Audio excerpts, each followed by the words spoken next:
بسم الله الرحمن الرحيم.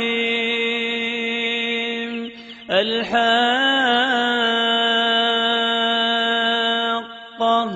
ما الحاقة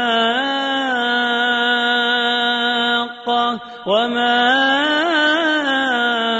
أدراك ما الحاقة كذبت ثمود وعاد بالقارعة فأما ثمود فأهلكوا بالطاغية وأما عاد فأهلكوا بريح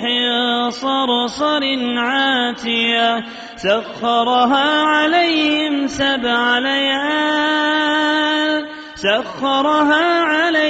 سبع ليال و8 أيام حسوما فترى القوم فيها صرعا كأنهم أعجاز نخل خاوية فهل ترى لهم من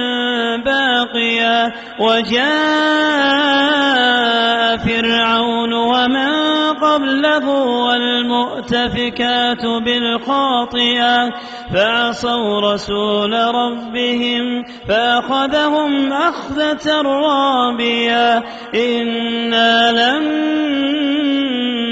طغى الماء حملناكم في الجارية لنجعلها لكم تذكرة وتعيها أذن واعية فإذا نفخ في الصور نفخة واحدة وحملت الأرض والجبال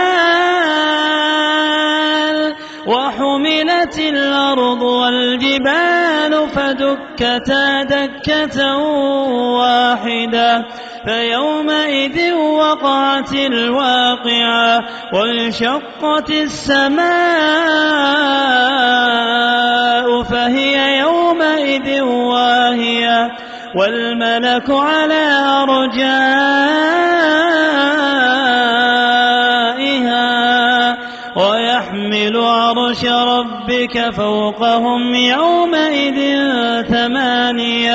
ويحمل عرش ربك فوقهم يومئذ ثمانية يومئذ تعرضون لا تخفى منكم خافية فأما من أوتي كتابه بيمينه فيقول هاؤم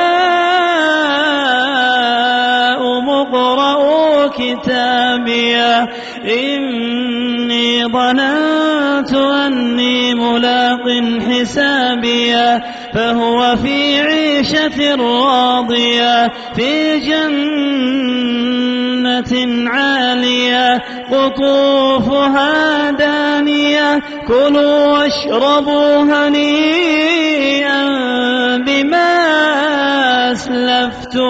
بما أسلفتم في الأيام الخالية وأما من أوتي كتابه بشماله فيقول يا ليتني لم أوت كتابيه ولم أدر ما حسابيه يا ليتها كانت القاضية ما أغنى عني ماليه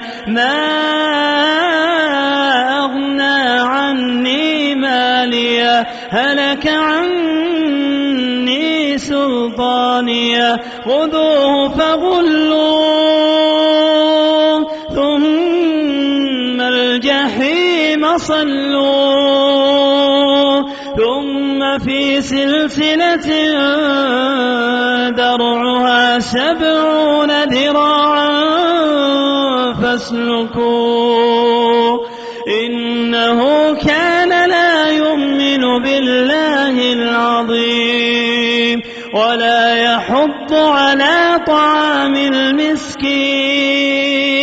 فليس له اليوم هاهنا حميم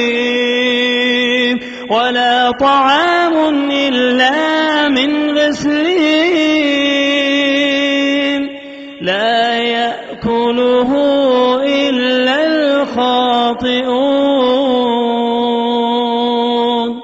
فلا